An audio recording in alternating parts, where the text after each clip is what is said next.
Assalamualaikum, selamat datang lagi di channel Arafah Akbar. Kali ini kita mau bahas Insta360 GoTo lagi yang baru saya servis. Sebelumnya buat yang belum lihat video yang pertama, silakan dicek ada di video ini. Mungkin nanti linknya saya taruh juga di kolom deskripsi di bawah.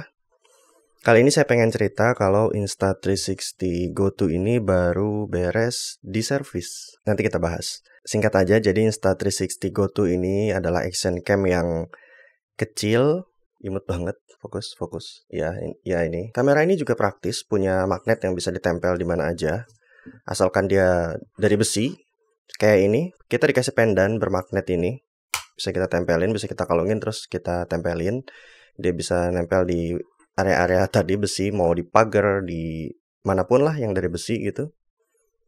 Ukurannya kecil, praktis, mau dibawa kemana-mana juga enak, nggak terlalu makan banyak tempat. Dia juga punya banyak fitur kayak Pro Video yang memungkinkan kita buat ganti-ganti resolusi di post-production. Insta360 ini menyediakan software untuk di mobile phone, Android, iOS, juga di PC atau di Mac. Juga dia punya banyak fitur lainnya kayak time shift, time lapse, HDR, slow-mo, masih banyak lagi lah. Tapi di luar itu semua, ada beberapa hal yang perlu kamu perhatiin sebelum kamu memutuskan untuk beli Insta360 GoTo ini. Yang pertama, yang paling banyak kejadian itu overheat. Mungkin ini juga kejadian di banyak action cam kayak GoPro atau Insta360 yang lain. Mungkin kalau kamu udah lihat beberapa channel YouTube yang nge-review produk ini, ya mungkin nggak banyak yang ngebahas tentang overheat ini. Tapi di negara kita yang tropis, Insta360 ini bakal lebih cepat mengalami overheat, apalagi kalau dia nge-record dalam posisi steady gitu, nggak banyak pergerakan kayak misalnya buat motovlog atau sepeda vlog gitu. Awal-awal saya beli, saya pakai Insta360 GoTo ini buat ngerekam perjalanan dinas dari mulai turun dari mobil terus masuk ke bandara, check-in, boarding gitu. Waktu itu saya selalu pakai Pro Mode. Di spesifikasinya dalam Pro Mode itu bisa ngerekam sampai 10 menit. Tapi biasanya sebelum 10 menit dia akan mati dengan sendirinya karena overheat. Jadi itu hal pertama yang harus kamu pertimbangin. Nah yang kedua, seperti kita bisa lihat di sisi manapun kita nggak akan bisa nemu SD card slot karena memori yang ada di kamera ini tuh built-in. Yang saya punya ini 32 GB. Artinya dia nggak bisa ditambah-tambah. Kalau habis ya udah gitu. Tapi sih kita cuman perlu rajin bersih-bersih aja. Ada beberapa cara untuk ngebersihin, maksudnya mindahin filenya dengan cara wireless ke handphone atau bisa juga ke PC kita lewat kabel. Ini juga nanti akan kita bahas. Jadi pertimbangin aja kalau kamu mau beli ini. Ada juga sebenarnya versi yang baru 64 GB, tapi mungkin belum banyak yang jual di Indonesia ya. Oke, berikutnya berhubungan dengan tadi mindahin file, yaitu urusan transfer file dari kamera ini ke handphone ataupun ke laptop atau ke komputer. Ya sayangnya kalau kita pilih mode wireless itu transfer rate-nya lambat banget. Untuk preview aja dia patah-patah banget gitu. Ngeselin lah kalau misalnya kita nungguin transfernya itu. Dan opsi berikutnya ya tinggal opsi untuk transfer melalui kabel, itu sih lebih mending daripada transfer lewat wireless ya.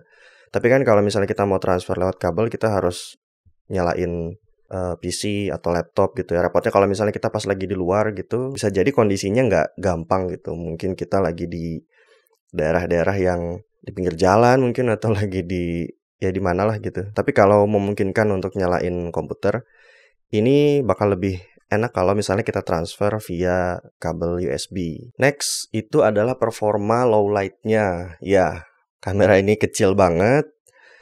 Jadi, dia nggak punya performa low light yang bagus. Bahkan mungkin bisa jadi nggak kepake gitu.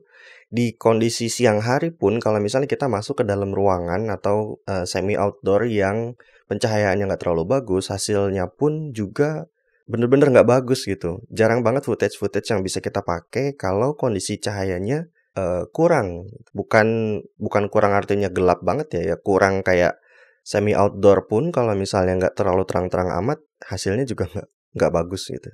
Ya, jadi kita cuman bisa pakai kamera ini dalam kondisi optimal untuk menghasilkan gambar yang bagus kalau kondisi pencahayaannya bagus atau outdoor. Jadi ya agak sayang aja. Berikutnya, view only on phone. Ya seperti yang kita bisa lihat juga kalau dia cuma punya LCD kecil ini yang nggak mungkin ada preview di sini gitu. Jadi kalau kita mau preview itu harus lewat handphone. Kita buka aplikasi Insta360 Studio di handphone, lalu kita preview dari sana gitu. Yang sekali lagi pada saat kita preview dari sana itu gambarnya dalam quality yang low. Karena kalau nggak low ya pasti patah-patah dia. Enaknya sih kalau misalnya sebelum kita ngerekam itu kita konekin dulu, terus apakah dia udah on frame dan angle-nya itu udah bagus gitu. Habis itu baru mungkin kita bisa close aplikasinya dan inget-inget gimana posisi yang udah cocok gitu. Mungkin ini minor drawback tapi buat jadi pertimbangan aja. Berikutnya kualitas suara, ya kualitas suaranya ini juga nggak bagus karena dia kecil, dia nggak mungkin naro mikrofon yang agak bagusan di benda sekecil ini. Kecilnya tuh seukuran jempol saya tuh, lihat. Ini saya tampilin contoh gimana kualitas audionya. Dan ini saya switch ke kamera, bakal kerasa gimana perbedaan kualitasnya. Hai, sekarang kita lagi di Pantai Pal, Minahasa Utara, Sulawesi Utara.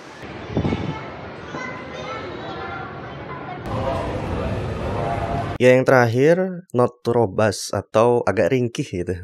Nggak tahu ini kejadian di Insta360 Go to saya aja atau kejadian juga di user-user yang lain ya.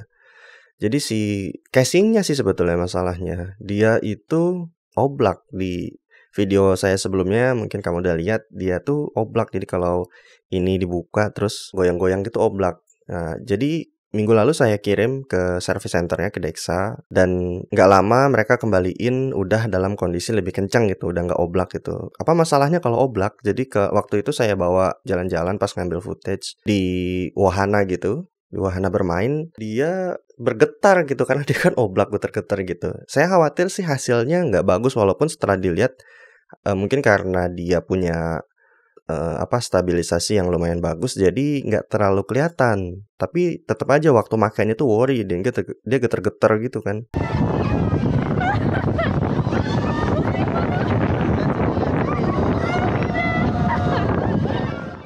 Nah terus saya kirim ke service center Dexa, service center resminya, terus sama mereka dibenerin, mungkin sekitar 2-3 harian dikirim balik ke saya dalam kondisi yang udah lumayan bagus, walaupun dia nggak perfect ya, dia masih ada oblaknya sedikit gitu.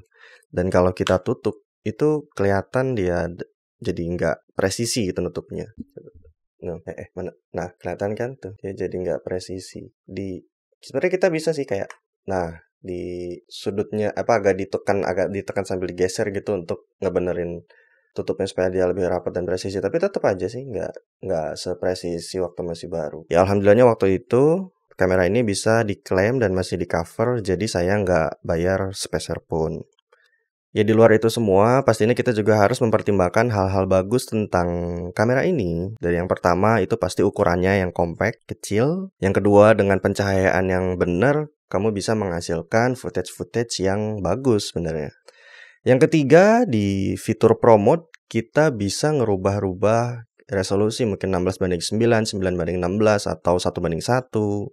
Kita juga bisa ganti focal length-nya dari yang linear, narrow gitu.